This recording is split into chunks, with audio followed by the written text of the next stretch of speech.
Real power, based on universal laws and self-evident truths, and how it can save or destroy a planet. When I speak of real power, I don't want you to confuse it with the traditional or conventional power you associate with someone or thing you or this society considers powerful. Why? Because that power is based and stands on you remaining unaware of a more powerful power.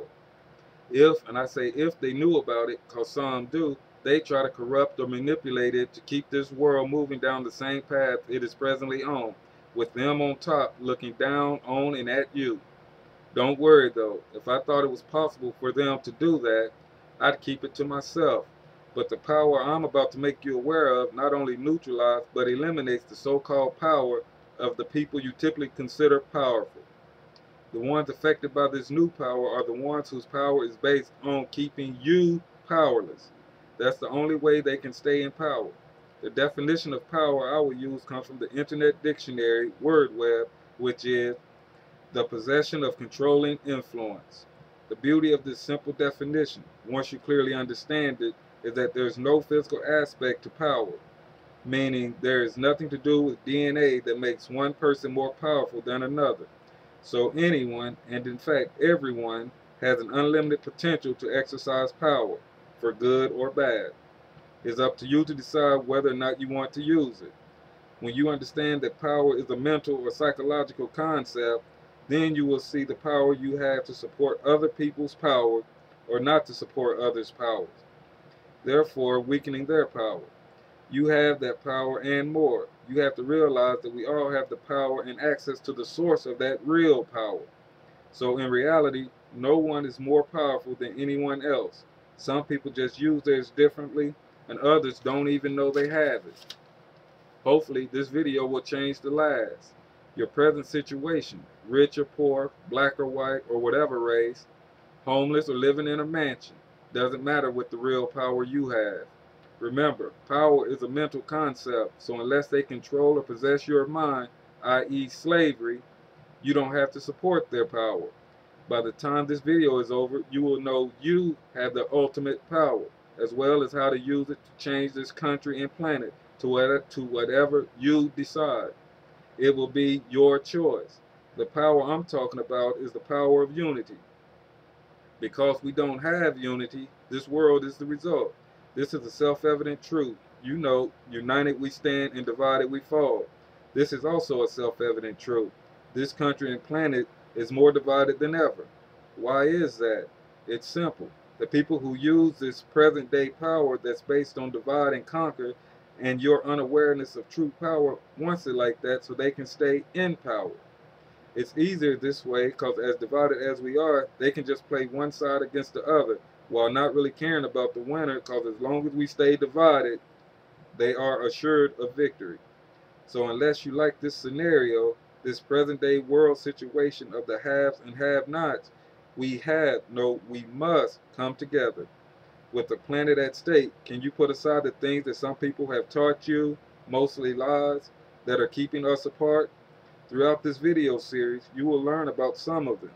Now I'm going to show you how this new power of unity can solve this country's and planet's problems. I'm talking about major problems: healthcare, trade policies, politics, jobs, education, etc. Take healthcare for example. Everybody, or a lot of people, were up in arms when the government tried to reform healthcare. Divided as usual, haves and the have-nots.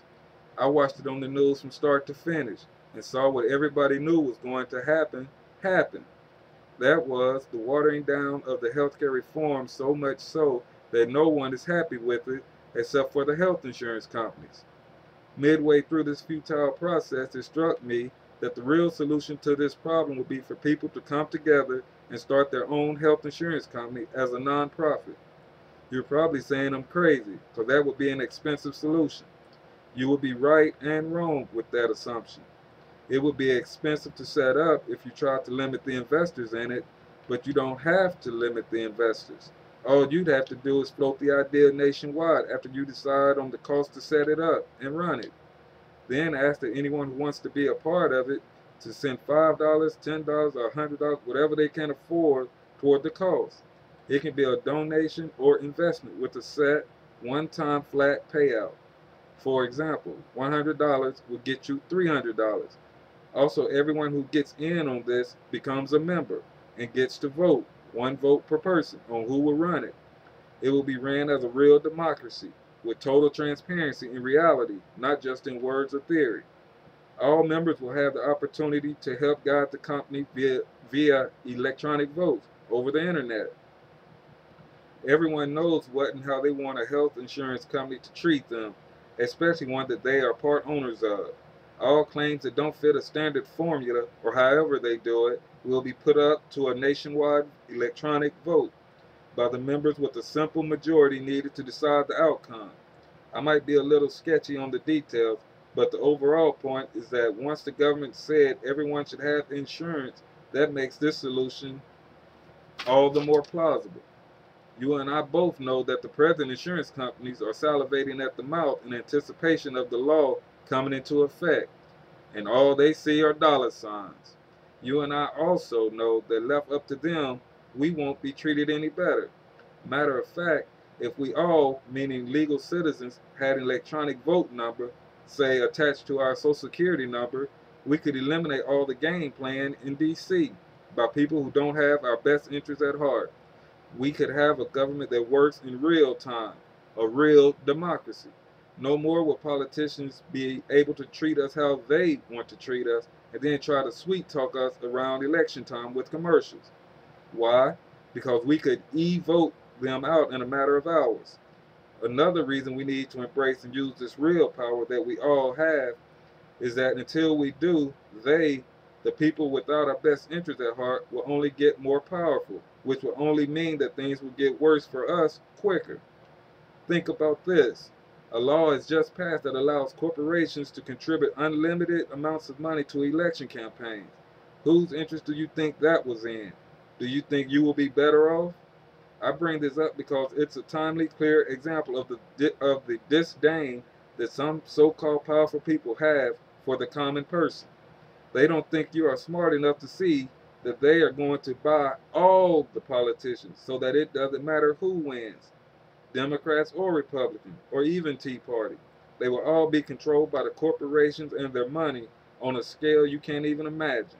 It's time to wake up, people, and take back our country and planet. Thank you for listening.